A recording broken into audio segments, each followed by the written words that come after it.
And you can start whenever. My name's Bill Hargis. They usually call me, when I was younger, they used to call me Billy, but since I grown up, my name's William Hargis, and I was born in 1923, July the 4th, and so I was actually born as a firecracker.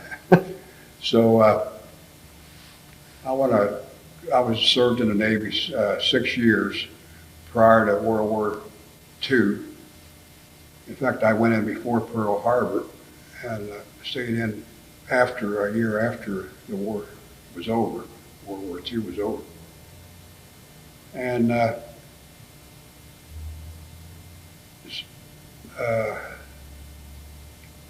so I'd like to tell you some of my experience. I went through my training in Great Lakes, Illinois, and completed it before the war started. And then I was sent to Jacksonville, Florida, Naval Air Station, to be an aviation ordnance man and training. And so there was 12 of us that was signed on the bulletin board. And when I noticed the bulletin board, my name on it, I was really discouraged because my other shipmates was going to Hawaii, and and I had to go to school, which I didn't like too well anyway. So after Pearl Harbor was attacked, I lost some of my shipmates on the Arizona and the West Virginia. And then I didn't complete my school, which was another thing. I was about ready to graduate down in Jacksonville, Florida. And so we went out to celebrate our coming graduation. Well, I didn't graduate. I wound up in a city jail down in Jacksonville, Florida. So the executive officer on the base, he came and got me out finally. And so all the foul balls was assigned to Norfolk, Virginia. And I put a ship in commission by the name of the Arapaho. They only had the two ships at the time, the Apache and the Arapaho. They called these big seagoing tugs after Indian names. And so that was quite an experience. The captain, he was a foul ball. He had ran a ship aground at one time, and he was down to lieutenant. But we had a wonderful time. We went out in the North Atlantic, and that's where I got my sea legs in the North Atlantic. And my first job was to watch for icebergs up in the crow's nest. And very cold up there, and that's where I got seasick the first time. So after I got seasick, I was okay the rest of my Navy career. But it was quite an experience. We went to Gibraltar, and we were assigned to Gibraltar base there.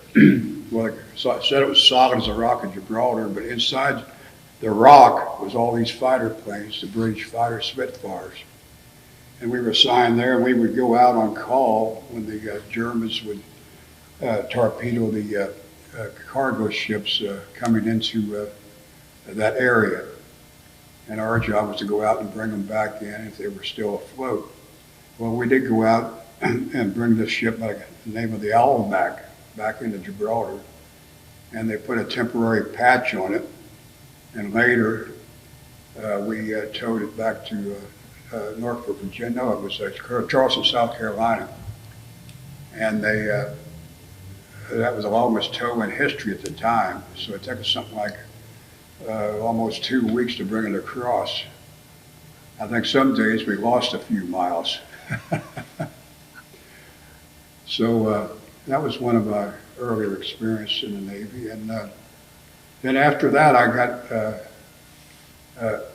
off of it in Hawaii. We went around the Panama Canal Zone in Hawaii, and they still had the debris in 1940. I think it was the latter part of 42. And they still had the oil, and everything was kind of messed up there in the Pearl Harbor. And we did assist them get some of the debris out.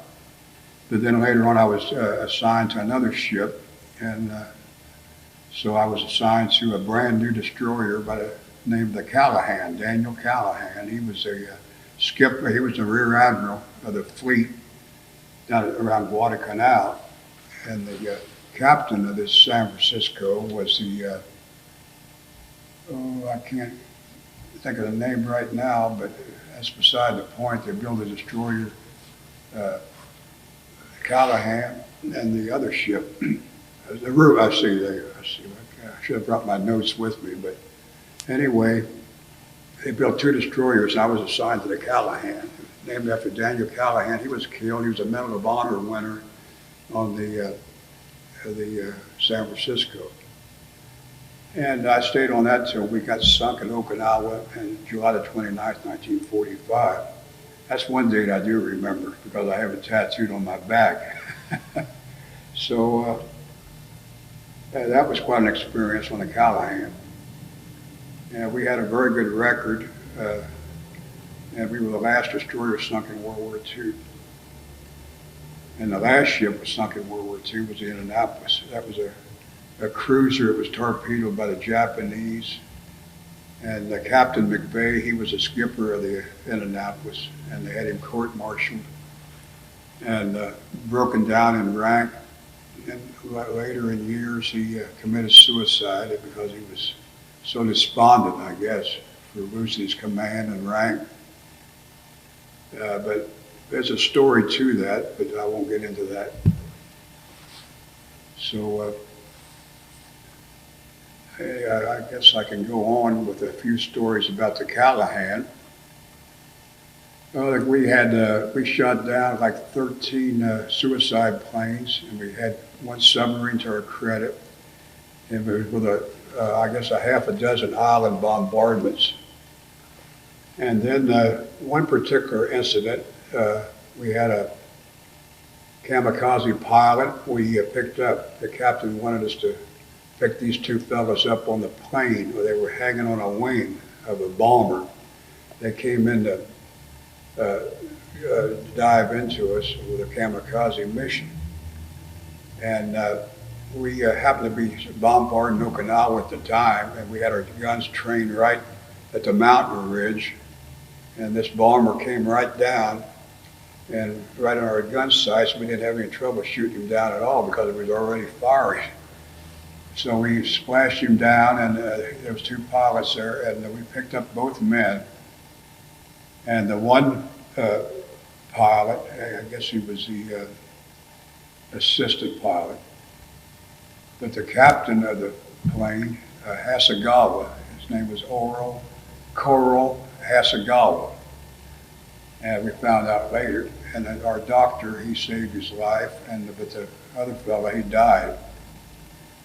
And so we buried him at sea, gave him a very decent burial at sea, which later Hasegawa thought that was wonderful. Because he came to our he became a successful businessman in Japan. He owned like 35 different plants throughout the world, paper companies, and then they make paper products. I was first introduced to Hasegawa in Washington, D.C. about, 6 years ago. Admiral McKinney, in charge of the Naval Memorial in Washington, sent me a message that he wanted a few people from the Callaghan to participate in this ceremony dealing with Japanese students and American students in high school age to learn each other's culture from Japan. And so we had a ceremony there at the Naval Memorial one evening, and it was very interesting. And Hasegawa donated like $50,000 to the Naval Memorial up there, and he it was a very interesting meeting. I got to meet a lot of naval attaches there in Washington, the Japanese Navy, not the Navy, but the English Navy, the Canadian Navy, a lot of these small navies throughout the Indonesia. And so it was a very interesting program. And that's where I first met Hasegawa. Then later on, he wanted to come to our reunions. We've been having an annual reunion for years. So we met him and his family and his bodyguards down at Pigeon Rouge, Tennessee. So that's when I first met his family, and that's when our Lieutenant Bazzetti presented him back to his military watch. He took the watch off of his wrist during this picking him up, and he kept it for a souvenir. And then later, when we had the ceremony for Hasegawa in Tennessee, Bazzetti, Lieutenant Bazzetti, gave him his watch back to him. You know, he thought that was wonderful. Then Hasegawa took his watch off, and it was a very expensive watch. So I guess Lieutenant Bazzetti got a good deal out of that. So that was one of the incidents we had over the years. And then later, he came to a few more of our reunions, and one night he would host a big meal and bring entertainers in. And then one night we would host it, but his hosting was so much better than ours because he had so much money. But that was a very interesting thing with him. And then comes to our reunions now are just like grandchildren and brothers and sisters of the survivors. And so we're only down to about 16 or 17 men are able to come to our reunions. But so I declined to go this year because I have cataracts in my eyes, and I'm waiting for an operation now. My wife hasn't been feeling too good to go down south because it's been so hot down there in Biloxi, Mississippi. So that's about all I can tell about the Callaghan. It's an experience you can never forget. During our sinking, we were sunk late at night. The destroyer was supposed to relieve us, the USS Laws. They were half an hour late. And if they had been on time, we wouldn't have got sunk. If they came out at midnight when they should have, they would have probably been the one that was sunk. But they were late getting out. They had trouble, like most ships do, with their machinery, so they were late getting out. And so this plane came in from China. It was an old biplane made out of paper, and it was made out of cloth. They were getting down to, they would just put a bomb on anything. So this plane came in from China, gliding on the water very low, and our radar couldn't pick it up. And that was just droning around our plane for like 15 minutes, and we couldn't train our guns to it. And finally, the plane dove down, and a number 3 gun turret, like a number 3 gun mount. You start with your gun mounts. The forward part of the ship is 1, 2, and 3 down the line. So the bomb went down in the magazine and it set off our ammunition and torpedoes, and our ship went down in just a matter of 10, 15 minutes. And I was a gun captain on number 1 5-inch gun, and water was up in the gun mount. Nobody had to tell me to abandon ship because the water was right up to my feet, and so we just eased off. Then we got in the water at night, and everybody goes their separate ways. And before you know it, the only thing that brushed me was a potato crate. And I thought it was somebody bumped me, but it was a potato crate. We used to strap our potatoes on the ship. So I grabbed on that. So I hung on that. I didn't have my life jacket on because we went to our battle stations about 15 times that day, and we were just tired of going to our battle stations. I thought that was another false alarm. So I just hung on this potato crate and treaded water and hanging on a potato crate. So till the next morning, and when it got daylight, another ship picked us up. And looking back over the years, being in the water that particular night, and then when the ship was going to pick us up, it was a pretty good distance away. Something inside of me gave me like an inner strength. I mean, after being out there all night, I just seemed like I just had all kinds of energy. And as I look back over the years, I guess the good Lord was looking after me. You know, He wanted me to get on that ship. So I got on it and full of oil and went right up the side of the cargo net and climbing up. And I had all kinds of energy. I don't know why I had so much energy, but something gave me the energy. And so He was saving me for something there to do in later life. And I think I fulfilled my agreement with Him. So that's about the only thing I can say about the Lord was with us, no doubt about it, with the ones that survived. And then they probably was with the ones that didn't survive. So they might have a better place to go to than what I'm going to go through. You never know.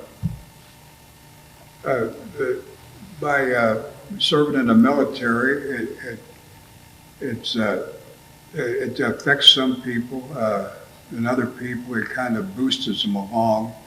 I guess it all depends on what kind of experience you've had. There was things I could have been bitter about over the years, the way, you know, the government works. And the Army was so slow about getting their radar up and all that kind of stuff on Okinawa.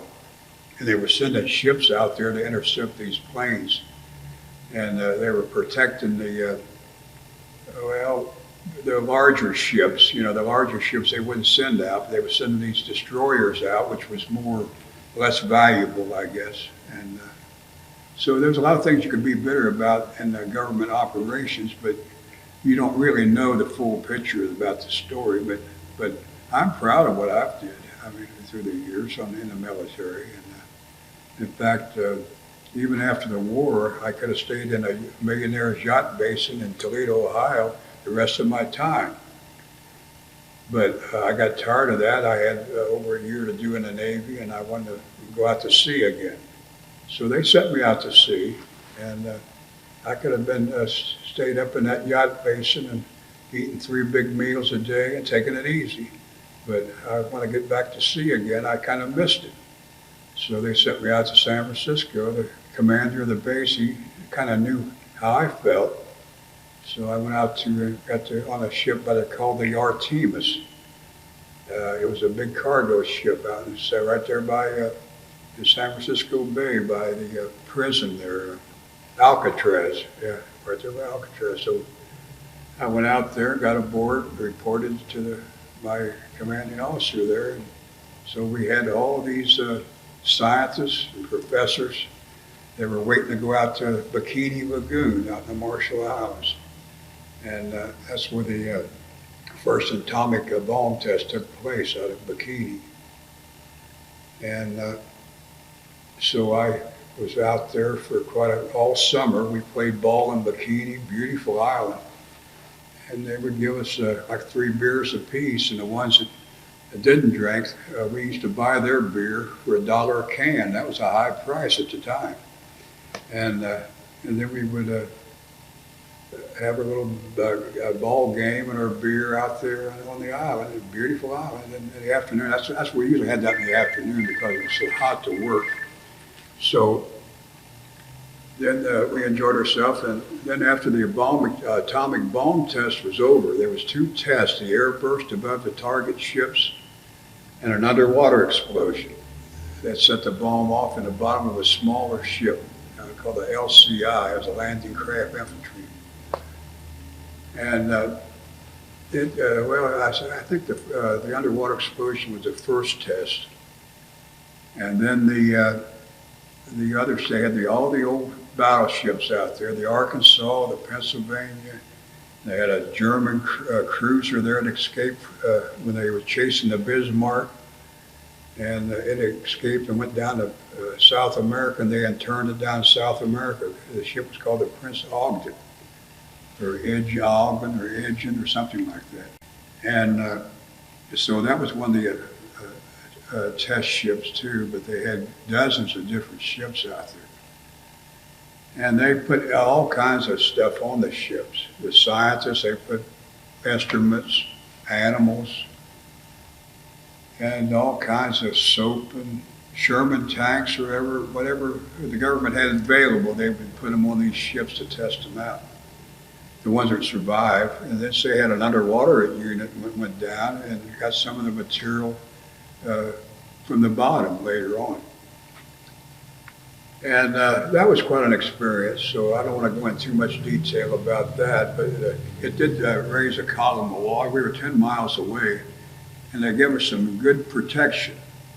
They gave us like it was something you see a 3D a movie with, these cheap sunglasses that, protect our eyes. And I still get letters from the War Department, seeing if I'm still alive yet, see if I've still got any radioactivity or any cancer things about me. So that was and then as the ship came back to the United States, they wouldn't let it in the United States. Out off of San Diego, they took us off, and then they sunk the ship because they didn't need it, and it still had quite a bit of radioactivity on it. So Do you that think? closes our team. Do you think there is a sufficient amount of gratitude toward veterans? Well, I think, there's been so many conflicts since the World War II. They've had so many police actions and the Korea, and we was never kind of back in the way we should. As time wore go on, I think the people is just kind of worn down with the messes we've had all throughout the world, and although it's not the people's fault, but as you keep getting battered with news from day to day and killings, I mean, I think the people would still be behind the veterans. I mean, there's no doubt about it. That's what's really saved their life. I know in World War II, if we hadn't had that big World War II victory, we'd been in bad shape over here. We had the Japanese over here. I don't know who would have won out between the Germans and the Japanese, but I think they're still fighting it on the automobile production. It looks like the Japanese are winning out. Do you think that there was something truly special about your generation? Yeah, I think so. I think there was something special. I know I have the book by this, I can't, what's his name now? Brokaw? Brokaw, yeah. My daughter there, Brokaw, he spelled it out pretty good in his book. They were from a generation that didn't have very much. Growing up, nobody had any money, and what little bit they had, they divided it with other people. I mean, everybody helped each other real well. Your neighbors, if they had chickens, they would bring eggs over, and if you had tomatoes, you'd give the tomatoes. I mean, everybody shared alike, and there wasn't no. There's a lot of poor people, and there's a lot of middle people. But now it seems like there's a big gap between the poor people and the rich people. The middle class is kind of dwindling down now. Is there one big life lesson that came out of your experience? I mean, something that completely changed the way you looked at the world or anything like that? I think you can appreciate humanity better, and you can especially young people more. In fact, you can expect a human life. You treasure human life more, and when people has ailment, you have more compassion with people with ailments. And when you're younger, it seems like you don't have that compassion. I guess you have to have go through a lot of misery yourself in order to have a little compassion for somebody else. You talked about how God was with you in the water when you're holding on to the potato crate and all that. Do you have any broader ideas about God in war and that whole thing? I mean, how that works together. Well, I think so, because as it seemed like evil and God goes hand in hand. There's always going to be sin, and God straightens out the situation over the years. Like if you have like a evil, uh, well, anything that's evil or unjust to the God's principle, I mean, I think he's gonna even it up as time goes by. I think it would be the right thing to say is each day try to do your best. Try to do the best thing you can do each day. And if you don't do it that day, do it the next day. And try to take care of yourself. And as time does go by fast. And before you know it, you look in the mirror and you're an older person. In fact, you die. I guess the day you're born, you die a little bit each day. So in order, as between the dying and the living, try to get as much out of it as you can.